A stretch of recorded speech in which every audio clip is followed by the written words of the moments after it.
बिस्मिल्लाहिर्रहमानिर्रहीम। Hi students, आज हम डिस्कस करने जा रहे हैं स्कैनिंग टनलिंग माइक्रोस्कोप (STM).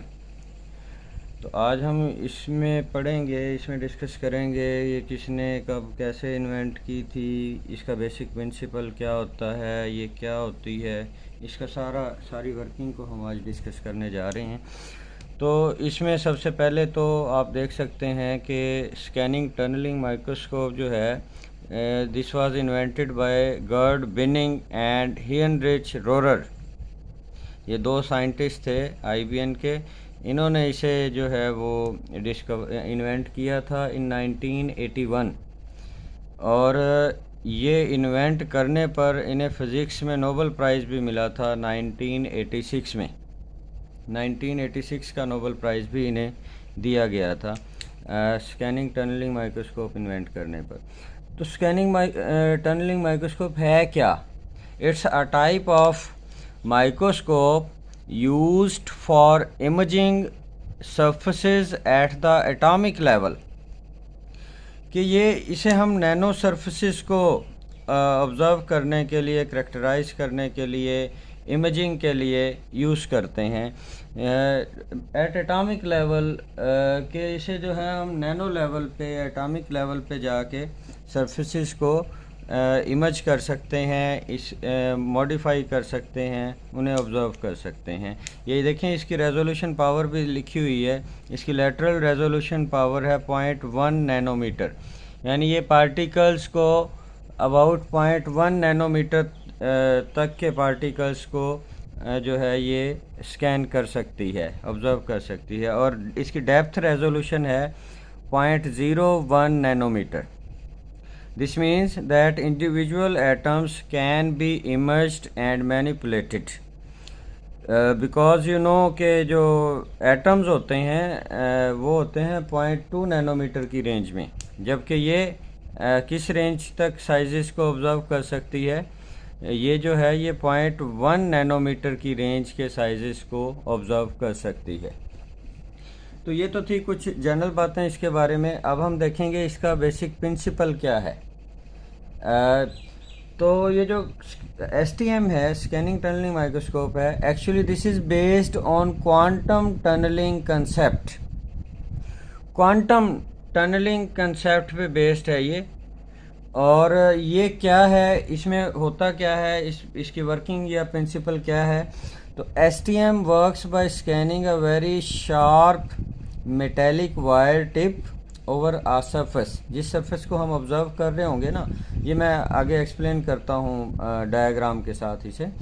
तो जिस सरफेस को भी हमने ऑब्ज़र्व करना है तो हम क्या करेंगे, एक शार्प मेटल वायर टिप उसके ऊपर जो है स्कैन करते हैं by bringing the tip very close to the surface.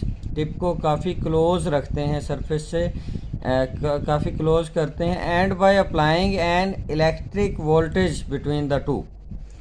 और फिर हम ये करते हैं, इनके दरमियान इलेक्ट्रिक वोल्टेज अप्लाई करते हैं। वोल्टेज अप्लाई करने से क्या होगा? वोल्टेज अप्लाई करने से ये होगा कि this allows the electrons to tunnel through the vacuum separating them. कि वो जो टिप और सरफेस होती है ना हमारे सैंपल की, उनके दरमियान इलेक्ट्रॉन टनल कर जाते हैं। इलेक्ट्रॉन जो है वो मूव कर जाते हैं सैंपल से टिप की तरफ। तो इससे क्या होगा? इससे ये टनलिंग करंट पैदा होगा। मूवमेंट ऑफ इलेक्ट्रॉन से, फ्लो ऑफ इलेक्ट्रॉन से टनलिंग करंट पैदा होगा और हम इस टनलिंग करंट को मेजर करते हैं। Information is acquired by monitoring the resulting tunneling current. Tunneling current कैसे पैदा हुआ है? As the tip scan across the surface. जैसे ये प्रोब की जो टिप होती है, ये हमारी सरफेस मटेरियल की सरफेस पे, सैंपल की सरफेस के ऊपर स्कैन करती है, तो इससे जो है वो टनलिंग करंट पैदा होता है and is usually displaced in image form. और फिर हम इस टनलिंग करंट को, जो करंट पैदा हुआ है, इसे मॉनिटर करते हैं, इसे ऑब्ज़र्व करते हैं और इससे फिर हम इमेज बना लेते हैं उस सरफेस की। एक्चुअली इमेज कैसे बनाएंगे इसे मैं अभी डिटेल से एक्सप्लेन करता हूँ। यानी सिंपली इसका प्रिंसिपल ये है कि हमारे पास जो भी सैंपल है हम उसके ऊपर प्रोब की टिप को स्कैन करते हैं और इन दोनों को हाई वोल्टेज से जोड़ देते हैं, इसमें करंट पास करवाते हैं। तो क्या होता है, इन दोनों के दरमियान ना टिप और सरफेस के दरमियान इलेक्ट्रॉन टनल कर जाते हैं और इलेक्ट्रॉन की टनलिंग से टनलिंग करंट पैदा होता है और इस टनलिंग करंट को हम मेजर करके हम उसका इमेज बना लेते हैं उस सरफेस का। तो अब ये सारा कैसे बनाएंगे इसे मैं डायग्राम से आपको एक्सप्लेन करता हूँ। और इससे पहले मैं आपको ये भी बताता चलूँ, ये टनलिंग इफ़ेक्ट जो हम कहते हैं ये क्या होता है। तो टनलिंग इफ़ेक्ट कहते हैं the particle, for example electron है, electron having energy less than the energy barrier they can cross the barrier. देखिए आमतौर पे ये होता है कि अगर किसी पार्टिकल के पास एनर्जी बैरियर को क्रॉस करने की एनर्जी नहीं है तो वो उस एनर्जी बैरियर को क्रॉस नहीं कर सकता। जैसा कि एक्चुअली ना क्लासिकल और क्वांटम फिज़िक्स जो है वो डिफरेंट तरह से इसे एक्सप्लेन करते हैं। क्लासिकल पिक्चर में हम पार्टिकल नेचर को लेते होते हैं और अगर हम इलेक्ट्रॉन की पार्टिकल नेचर लें ना, फिर फॉर एग्जांपल ये एनर्जी बैरियर है, अगर इलेक्ट्रॉन के पास इस एनर्जी बैरियर को क्रॉस करने की एनर्जी नहीं है तो इलेक्ट्रॉन इस बैरियर से टकराएगा और वापसी आ जाएगा, वो इसे क्रॉस नहीं कर पाएगा। लेकिन जो क्वांटम मैकेनिक्स है, क्वांटम मैकेनिक्स इसकी वेव नेचर भी लेती है, dual nature of matter, you know de Broglie concept आप लोगों ने पढ़ा हुआ है।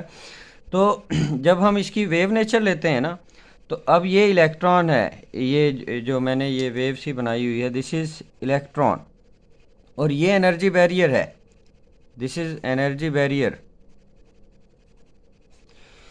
तो अब अगर हम अब इस इलेक्ट्रॉन के पास अगर एनर्जी बैरियर को क्रॉस करने की एनर्जी नहीं भी है ना, फिर भी this will tunnel through the barrier. ये देखें, ये इस बैरियर में से पास हो गया है, ये इलेक्ट्रॉन जो है ये एनर्जी बैरियर से पास हो जाएगा even if doesn't have the energy to cross the energy barrier. तो this is called tunnelling effect. और ये जो एसटीएम है ये टनलिंग इफ़ेक्ट की बेस पर काम करती है। इसका बेसिक प्रिंसिपल जो है that is based on tunneling effect. तो अब मैं इसकी वर्किंग को थोड़ा सा एक्सप्लेन करता हूँ, ये काम कैसे करती है।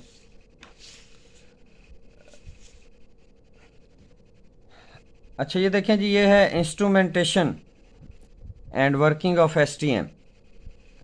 इसमें ये हमारे पास एक पीजो इलेक्ट्रिक ट्यूब होती है विद इलेक्ट्रोड, इसमें वोल्टेज भी अप्लाई किया जाता है। ये हमारा सैंपल है, ये रेड कलर से जो मैंने शो किया हुआ है, और ये इसकी टिप है, प्रोब की टिप जो है, ये इसे हम इसके सैंपल के ऊपर जो है वो स्कैन करते हैं, इसके ऊपर जो है इसे मूव करवाते हैं, इसकी स्कैनिंग करते हैं। तो जब इसमें से इलेक्ट्रिक करंट पास होगा ना, तो होगा पता क्या होगा, ये कि ये टिप और जो सैंपल है ना वो बिल्कुल एक दूसरे के क्लोज होते हैं। ये देखें, ये इस राउंड को, इसको मैंने क्लोज करके जो दिखाया है वो ये है। तो ये देखें, ये यहाँ पे ये जो ब्लैक में हमें नज़र आ रही हैं बॉल सी, ये टिप के एटम्स हैं, इस वाली टिप के, और ये जो रेड में नज़र आ रहे हैं ये सैंपल के एटम्स हैं। तो ये टिप को हम सैंपल के बिल्कुल करीब रखते हैं और जब इसमें से करंट पास करवाते हैं तो इनमें पोटेंशियल डिफरेंस पैदा हो जाता है और इस पोटेंशियल डिफरेंस की वजह से इलेक्ट्रॉन जो हैं वो सैंपल से टिप की तरफ फ़्लो करते हैं, मूव करते हैं, और इन इलेक्ट्रॉन्स के फ़्लो की वजह से टनलिंग करंट पैदा होता है और इस करंट को हम भेज देते हैं टनलिंग करंट एम्पलीफायर के पास, क्योंकि करंट बहुत माइन्यूट सा करंट पैदा होता है।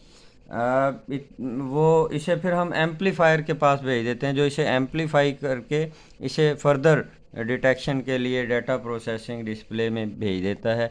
तो इस करंट को जो है वो मॉनिटर किया जाता है, इस करंट को की स्ट्रेंथ से हम फिर इमेज क्रिएट करते हैं इस सरफेस की। अच्छा, करंट से हमें इमेज का कैसे पता चलेगा? तो एक्चुअली ना ये जो सरफेस होती है, ये देखें, ये मैंने यहाँ पे इसे दोबारा एक्सप्लेन किया है। सरफेस रफ हो सकती है, यानी उसमें अप्स एंड डाउन्स हो सकते हैं, उसमें जो है वो ये जैसे ये सरफेस है, ये सैंपल की सरफेस है फॉर एग्जांपल, और ये हमारी प्रोब की टिप है। तो अब ये भी पॉसिबिलिटी है कि कभी ये टिप जो है ये आप के पास होगी, मतलब यहाँ पे जो डिस्टेंस है वो कम होगा, टिप और सरफेस के दरमियान डिस्टेंस जो है वो लेस होगा। अगर कम डिस्टेंस होगा ना तो इलेक्ट्रॉन तेज़ी से मूव कर जाएंगे सरफेस से प्रोब की तरफ, और जितना इलेक्ट्रॉन तेज़ी से मूव करेंगे, इलेक्ट्रॉन का फ्लो अच्छा होगा, उतना ज़्यादा करंट पैदा होगा, हाई टनलिंग करंट। और अगर ये दूसरा केस है कि अगर ये जो है ये डाउन आ गया है, यहाँ पे ये प्रोब तो हमने उसके ऊपर मूव करवानी होती है, स्कैन करवानी होती है सैंपल के ऊपर, तो वो कभी हमारी प्रोब जो है वो यहाँ पे आएगी और कभी यहाँ पे आएगी। अब यहाँ पे देखें, यहाँ पे डिस्टेंस बढ़ गया है प्रोब और सरफेस के दरमियान। जब डिस्टेंस बढ़ेगा ना तो इलेक्ट्रॉन का फ्लो जो है वो वैसा नहीं रहेगा जैसा यहाँ पे था। तो अब मोर डिस्टेंस, और मोर डिस्टेंस मीन लो टनलिंग करंट। अब टनलिंग करंट की स्ट्रेंथ जो है वो कम हो जाएगी, यानी जहाँ पे प्रोब और सरफेस के दरमियान डिस्टेंस कम होगा, यानी आप साइड होगी उसकी, तो वहाँ पे करंट ज़्यादा हो जाएगा, और जहाँ पे प्रोब और सरफेस का डिस्टेंस कम होगा, ज़्यादा हो जाएगा, वहाँ पे हमारा जो टनलिंग करंट है उसकी स्ट्रेंथ कम हो जाएगी। तो यहाँ करंट की स्ट्रेंथ हम मेजर करते रहेंगे, और करंट की स्ट्रेंथ जो है वो फिर दूसरी तरफ जो है वो इमेज क्रिएट करती रहेगी। करंट की स्ट्रेंथ से हमें पता चलता जाएगा कि अब कहाँ पे सरफेस कैसी है, तो उससे हम इस जो नैनो पार्टिकल है इसकी इमेज क्रिएट कर सकते हैं। ये 3D इमेज हमें प्रोवाइड करता है, और इसमें मैं इसके दो मोड होते हैं काम करने के, एक कांस्टेंट करंट मोड है और दूसरा कांस्टेंट हाइट मोड है। इसे भी मैं ये एक्सप्लेन करता चलूँ। ये देखें, कांस्टेंट करंट मोड में क्या होगा और कांस्टेंट हाइट मोड में क्या होगा। For example constant current mode की अगर मैं बात करूं तो इसमें ये होगा कि अब ये हमारा है सैंपल, और ये सैंपल की अनइवन सरफेस है, वो कोई बराबर नहीं होगी, रफ सरफेस होगी। अब कांस्टेंट करंट मोड का मतलब है कि हम वो जो टनलिंग करंट है ना उसे कांस्टेंट रखना चाहते हैं। अब ये हमारे पास प्रोब है, अब जो प्रोब होगी वो तो यहाँ पे है, फॉर एग्जांपल ये प्रोब है हमारे पास, ये प्रोब है, उसकी टिप है। अब अगर ये प्रोब यहाँ पे है तो ये इसका डिस्टेंस इतना है, यहाँ पे कम डिस्टेंस है तो ये ज़्यादा करंट पैदा करेगा। और अगर मैं प्रोब को बिल्कुल स्मूथली एक ही लेवल पे ले जाता रहूँ तो फिर करंट तो चेंज होता रहेगा, करंट चेंज होता रहेगा। चेंज क्यों होगा? जब ये कम डिस्टेंस होगा सरफेस के साथ ज़्यादा करंट पैदा होगा। जैसे ही ये प्रोब यहाँ पे आएगी, यहाँ पे कर देता हूँ मैं, तो यहाँ पे डिस्टेंस बढ़ जाएगा सरफेस के साथ, और डिस्टेंस बढ़ेगा तो करंट की स्ट्रेंथ कम हो जानी है। तो एक्चुअली अब हम चाह रहे हैं कि करंट सेम रहे। तो करंट सेम कैसे रह सकता है? करंट सेम रह सकता है जब प्रोब जो है वो इक्वल डिस्टेंस पे ही मूव करती रहे। मतलब ये जो सैंपल की सरफेस है ये बिल्कुल इसके साथ साथ मूव करती रहे, डिस्टेंस चेंज ना हो। तो जब डिस्टेंस चेंज नहीं होगा प्रोब का तो वो फिर करंट हमारा जो है वो कांस्टेंट रहेगा, जो टनलिंग करंट होगा।